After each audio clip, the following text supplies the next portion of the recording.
Now dear students, the next tool we are going to see in the power current and isolation section is the track width tool.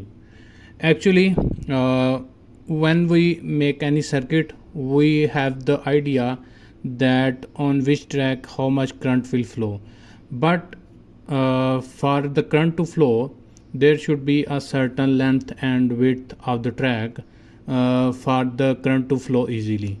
So let's say over here we are given, like in the parameters tab we have the current, that we can specify that how much current we need to flow through the conductor.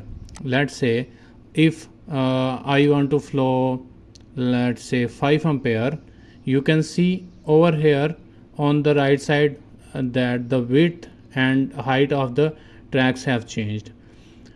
So over here these are the parameters like the current, temperature rise, conductor length. These are the parameters that you can specify. Against that, as you know that the tracks can be on the outer layer or on the inner layer. So for external layer of tracks, the track width is given over here, track height is given over here, and for internal layer of tracks, the track width is over here, track thickness is over here.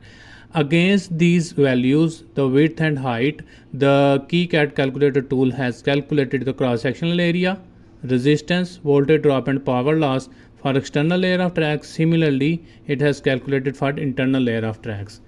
So let's say if I want to pass a current of 10 ampere from a track that has a length of 20 millimeter, then what will happen? What should be the width? The width of the track should be 7.19434 millimeter and its height should be 35 micrometer. Similarly, if that track in which I am going to flow the current of 10 ampere and has a length of 20 millimeter and it's on the inner side of the PCB, then the track width should be 18 mm and the track height should be 35 micrometer. So in this way, let's say if you don't have the current but you have a track width, let's say if I place that the track width is of 1 mm, you can see on the left side the value of the current has changed. So it means if a track has a width of 1 millimeter and its external layer track, then the current it can flow through is 2.39 amperes.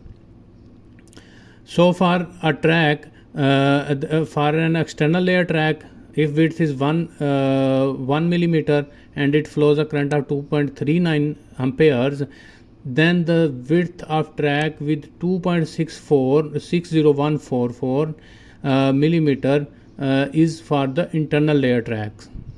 What I'm going to make you understand that if the track is on the external layer, it will have a 1 millimeter width, and if a track is on internal layer, it has a track width of 2.6 millimeter.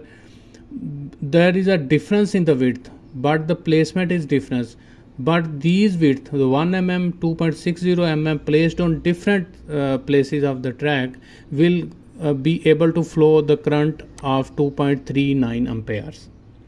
So similarly, if you change, let's say if you have a track of 1 millimeter on the internal layer, if you change this parameter, similarly the parameter others like external layer track parameter changed and the parameter specified over here changes. So in this way you can calculate the track width against the current, or you can calculate the current by specifying the track width. Similarly, you can change the length. Let's say if I have the conductor length of 200 millimeter, you can see that the voltage drop and power loss value changes. So over here on the very right side, it have given a reset to default button. If I click on this, it will go to the default setting.